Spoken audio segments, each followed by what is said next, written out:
everybody. This is Jess from 3D Learning Experts, and you're listening to the LD Experts Podcast, the show for busy parents who want to help their kids with learning disabilities, or as I like to say, learning differences, go from surviving to thriving.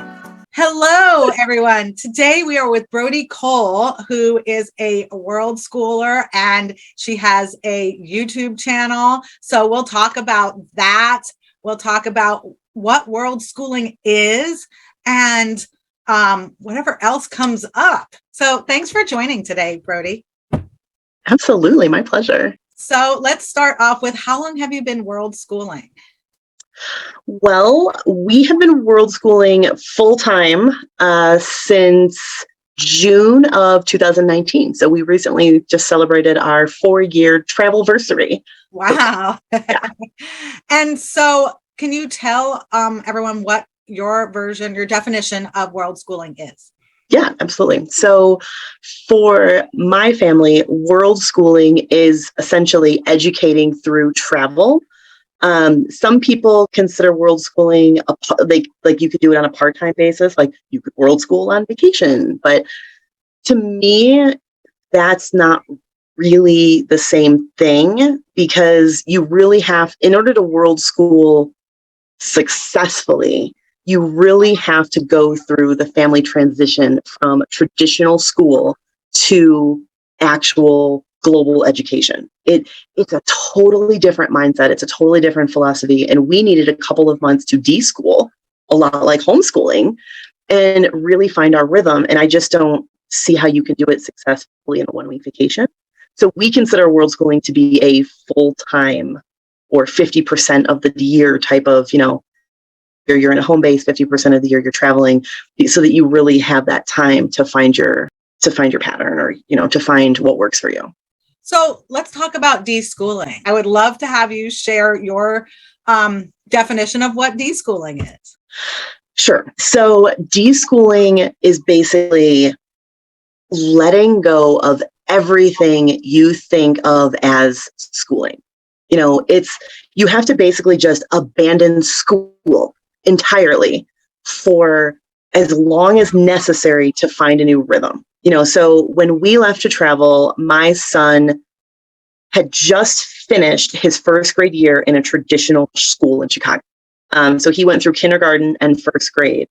And so we basically just, in addition to summer break, we basically just abandoned schooling entirely for several months, because, I wish I could remember who told me this, and I've racked my brain. I don't remember. Someone told me that for every year that your child is in a traditional school, you need 1 month to deschool. So we felt like, okay, well, summer break plus 2 months, 2 years of school, 2 months, then we'll be able to figure out what we want to do in that time. So we just decided, for 5-6 months, we are not going to put pressure on ourselves. We're not going to buy workbooks. We're not going to buy a curriculum. We're just going to see what works. And it was really transformational for us, because we weren't pressuring ourselves to replace school with something else. We really just stumbled into child-led learning. And because, we're traveling, there's so many amazing opportunities that we just discovered, that if we had been pushing ourselves into some new schooling or homeschooling box, we wouldn't have discovered those. Mm-hmm. So I will scream from the rooftops about the benefits of deschooling to everyone who will listen, and even people who won't, because it's a vital, vital part of making the transition from traditional schooling to any semblance of homeschooling or world schooling. It's vital, and people skip it and then they hate it. So, don't make yourself hate something just because you jump into a new thing too quickly. Deschooling is key. Thank you for sharing that. That is amazing. I'm curious, when you were saying about deschooling before you start unschooling. Now, unschooling, you don't really have a structured pattern. It's true. Absolutely. And it's because I had no idea what I was doing. Like, I just didn't. I had no clue. I wasn't the kind of person who was like, I'm going to do this, so I'm going to read every book there is and be prepared. That's So that was not. me. That was me. No, that is not me. No, not even a little bit. I'm just like, you know what? We'll figure it out as we go. It'll be fine. So we were essentially, for all of that deschooling period, we were unschooling. And so when we got through that point and we realized, our son was learning history and science and, all of those essential topics just because of our lifestyle, it was so much easier to just say, oh, I guess we're unschoolers. Like we didn't, so we just kind of stumbled into unschooling, because he was reading before we left. He's an avid reader. He's read every single Dogman book. He's read every single Captain Underpants book. Like he's read all the graphic novels. And I know there's probably a camp of people who are like, oh, well, comic books don't count. Well, you know what? I am not one of those people. If my kid is reading, I don't care what it is. I don't care if it's the subtitles on Netflix. I don't care if it's comic books. If my kid is reading, I count that as a win, because a lot of kids hate reading and I don't want to foster that in my kid. So for our family, it just makes sense to, give him opportunities to read and meet him where he's at. And he's been really successful with that. His reading level is pretty high. I don't really do the grade comparisons, but I mean, he'll read pretty much anything. So I think it works great for us. So yes, we were unschooling and didn't even realize it, that the whole deschooling period was absolutely unschooling. I just didn't know that that's what that was at first. Because you hadn't read up on it. No, we're not like radical unschoolers. I'm not like anti-school. I don't think it's evil. It just doesn't work for us. Mm-hmm. So, okay, so let's go back to your world schooling journey. So, you just have one son, I'm assuming, right? Yes. Okay. Mm-hmm. And so what led you and your husband to decide in 2019 to pack up everything, and tell us how that journey began? Like, did you own a house? Did you rent a house? Did you put stuff in storage? Yeah. So well before we had kids, we had this dream, my husband and I, that we were going to buy a sailboat and sail around the world. So a few years before my son was born, 3 or 4 years before my son was born, we found it was basically like a foreclosed sailboat for sale in Chicago where we lived. So we bought this like used foreclosed sailboat and fixed it up and like sailed it around Lake Michigan. And we're like, oh yeah, we're gonna sail this boat around the world. And then my husband was like, actually, I like the destination more than the act of sailing. So I don't really want to sail around the world, and I don't want you to be mad. And I was like, I'm not mad. I just want to travel. I don't really care if it's on a boat or not. So when my son was born, we sold the boat and just kind of were like, okay, so now we have to find a new way to do this. So we're just kind of like brainstorming. And my husband had found an online job and we're like, okay, this is it. We could do this. Then if we could live on this income here, we could absolutely live on VIP kid income outside the US. And so that is what clicked for us.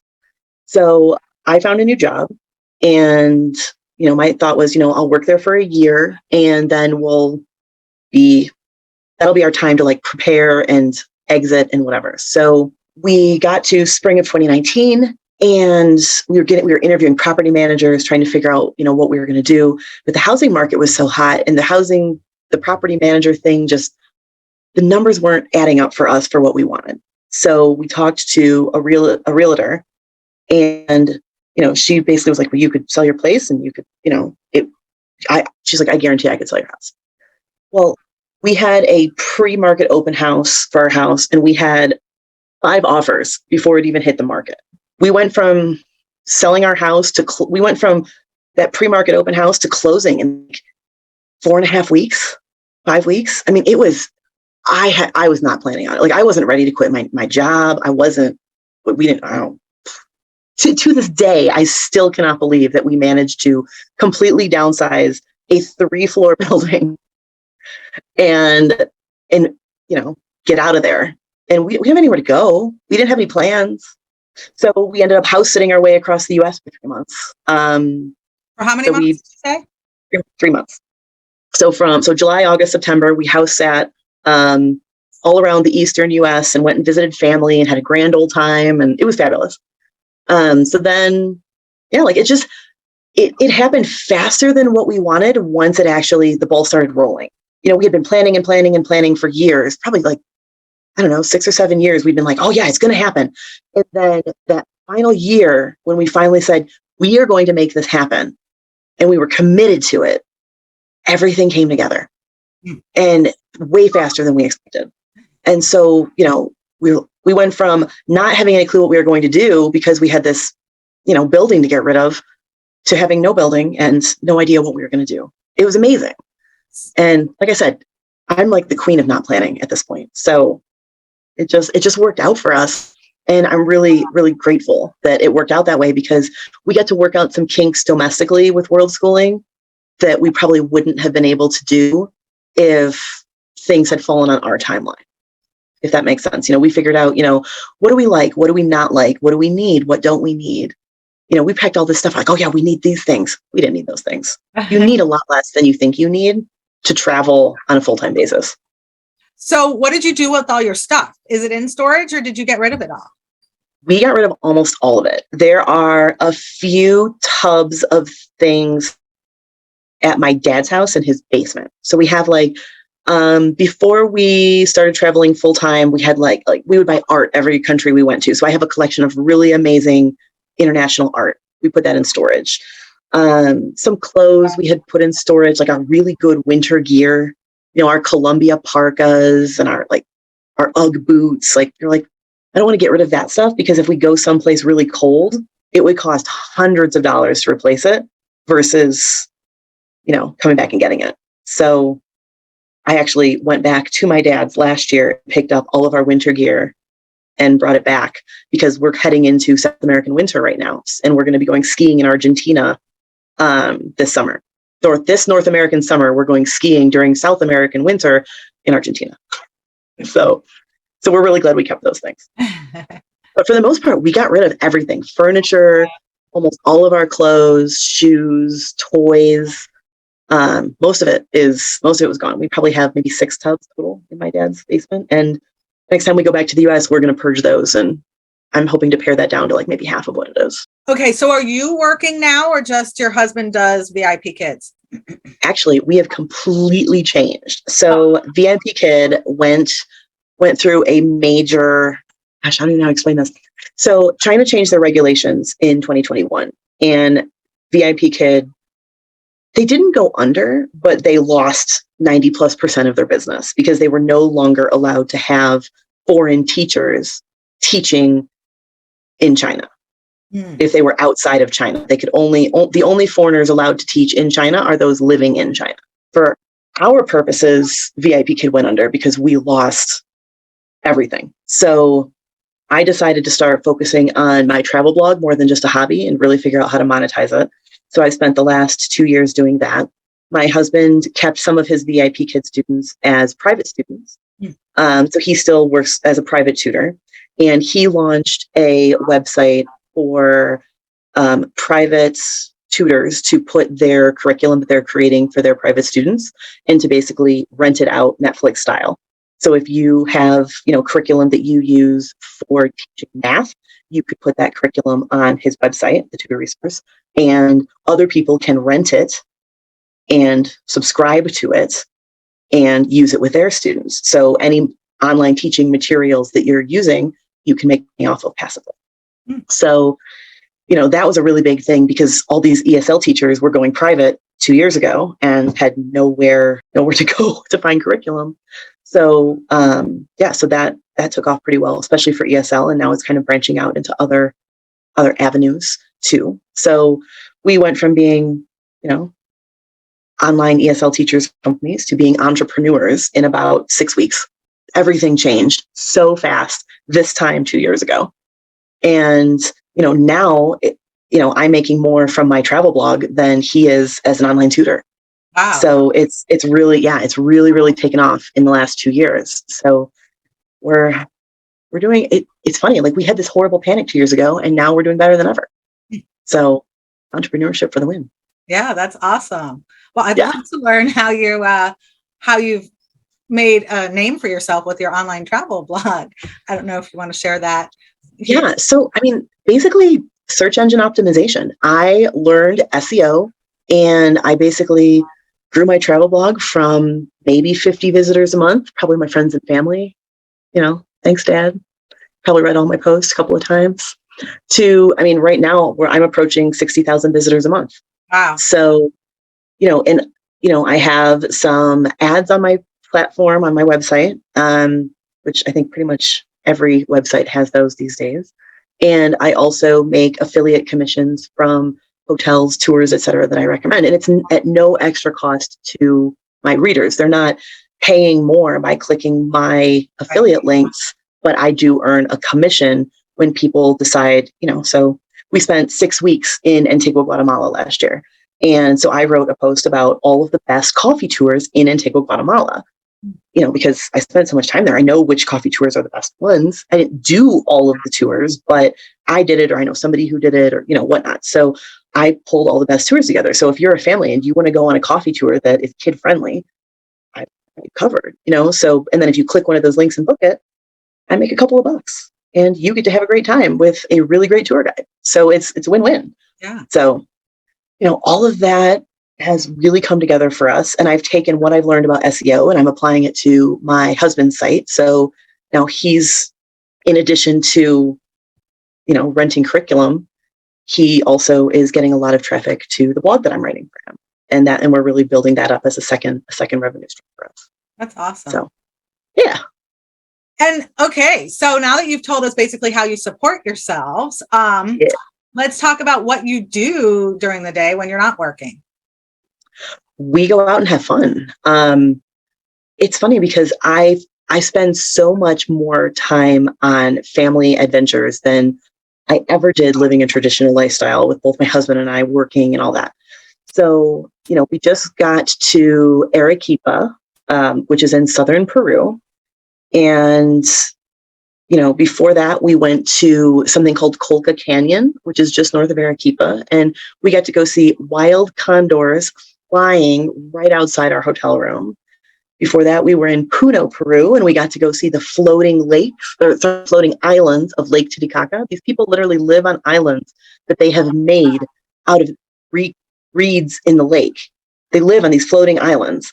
And so we went to these islands and walked on them and jumped on them, and, it was fascinating. And, my son, he's learning about culture. He's learning anthropology. He's learning science. He's learning conservation because the condors are endangered. He's learning, and he's also learning history because the condors were a very, very integral part of the Inca religion.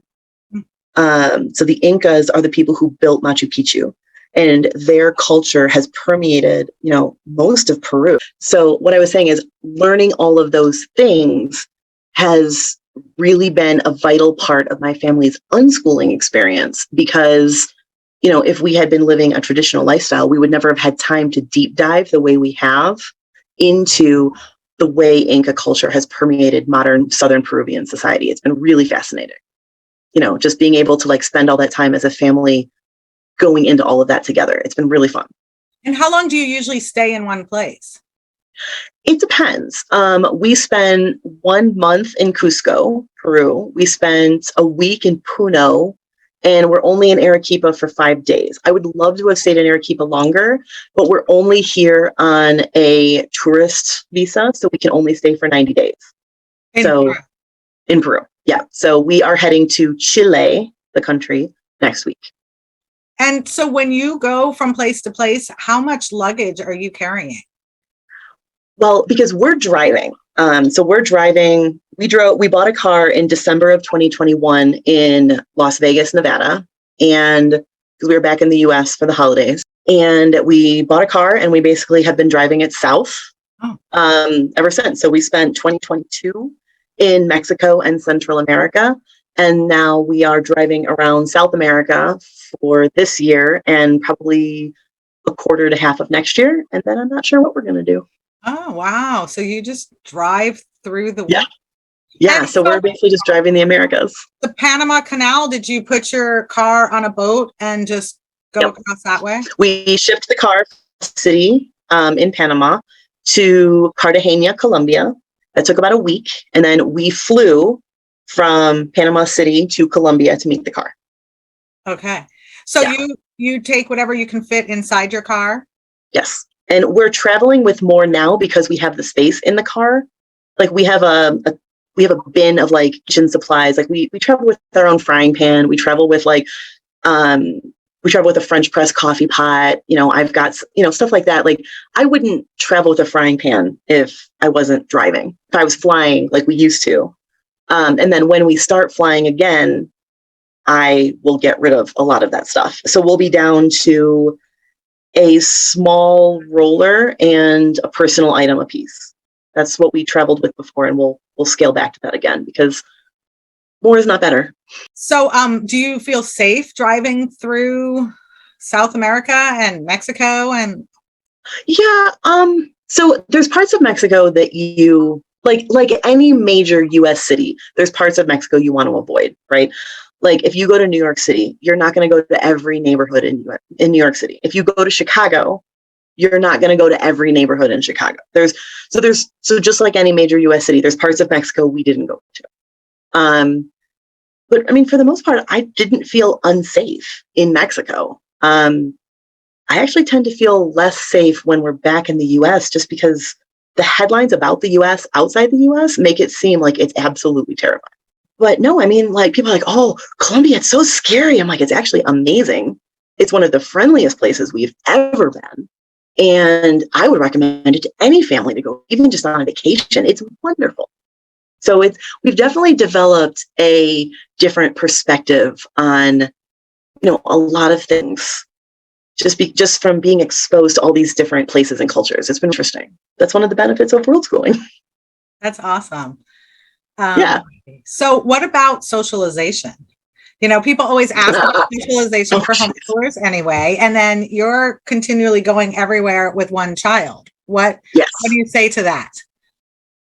So socialization is always possible. I mean, we've spent a year and a half in Latin America, Spanish speaking countries now. So, and kids don't need the same language to play together. We can go to any playground and my son can drop into a pickup soccer game, and he doesn't need the language. I mean, he has some of it now, but he doesn't need that in order to successfully play with other kids. But we also seek out other world schoolers. Believe it or not, there are a large number of families doing what we're doing. And, so when we were in Cusco, we spent time hanging out with another world schooling family. One of the kids was my son's age and the other was a little bit older, and they had a great time together. We met up with them a couple times a week, and so socialization happens naturally on playgrounds anywhere in the world, just like it does in your home country. It can. You just have to do that.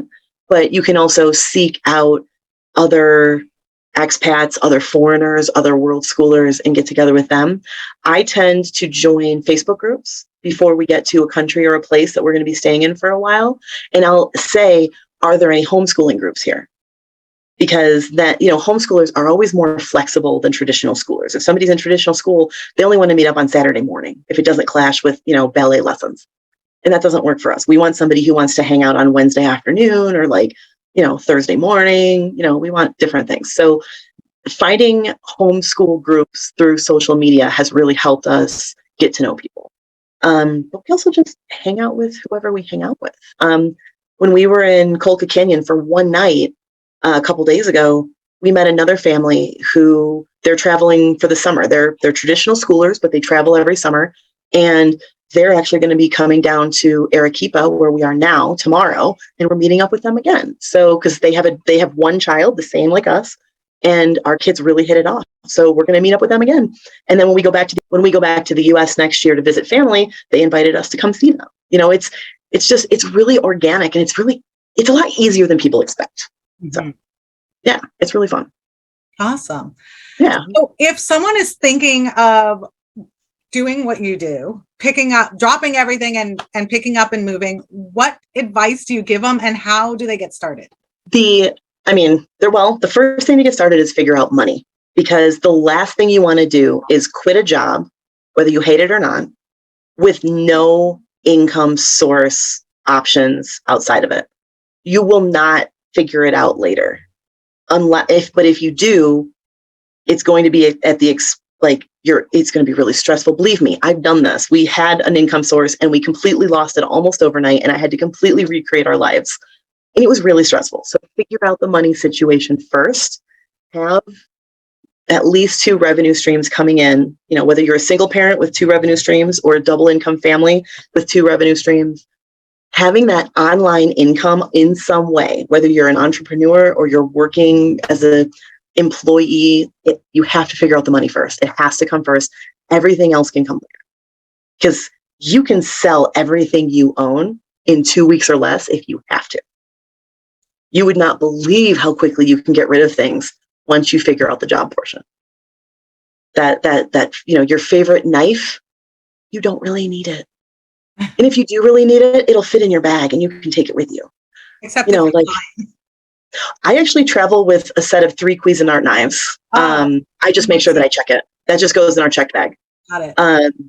Because one thing I've learned, you do need a good knife, because Airbnbs have terrible knives. You don't need a storage unit. You don't need that expense. You don't need that stress. I don't know. I'm a minimalist. I've been a minimalist for a long time, so it's easy for me to say you don't need that stuff. It's all emotional attachments. My poor husband, he's much more of a stuff person than I am. He wants to keep everything. I think half the things we kept were because he wanted to keep them because they were emotionally important to him. And I'm like, it's stuff. I took a photo of it. I'm good. But if you have to get rid of it all, it can be done. It absolutely can be done. Schooling, figure it out later. Education, figure it out later. What to do with your stuff, figure it out later. The most important is figuring out how to make money remotely. Okay. Or win the lottery. That's always an option. Very valid. Yeah, I'm hoping to do that because in California right now, there's it's I don't know, $777 million or something like that. I don't usually play the lottery, but I bought 2 tickets yesterday. Yeah, one of them could be the lucky one. You never know. Yeah, it's worth it for $4. Absolutely. Oh. Yeah. Yeah. So playing the lottery, definitely valid. Not likely, but valid. Online work is the way to go. All right. Perfect. And like you said, there's lots of support groups on Facebook. There's Worldschooling working groups to help people make connections, find ideas. One Facebook group that I like is actually just called Digital Nomad Families. And then the original Worldschoolers group is also excellent. Is that what it's called? The original? It's just called Worldschoolers. Okay. There's a couple knockoffs that have other words tagged in, but the original group called only Worldschoolers is by far the biggest and the best. I think that's how we connected. I think it is. Some people will tell you that it's really expensive, but Worldschooling with a family of 3 or 4 total, 4 people total or 3 people total can easily be done on $3,000 a month. There's people who live on less. Mm. I have a friend who, she and her husband have 5 kids and they live on less than $5,000 a month. They lived on far less than that for a while when they were in between jobs when COVID hit, and they were still digital nomad family, and they did great. So you don't need $10,000 a month or more to live happily in many parts of the world.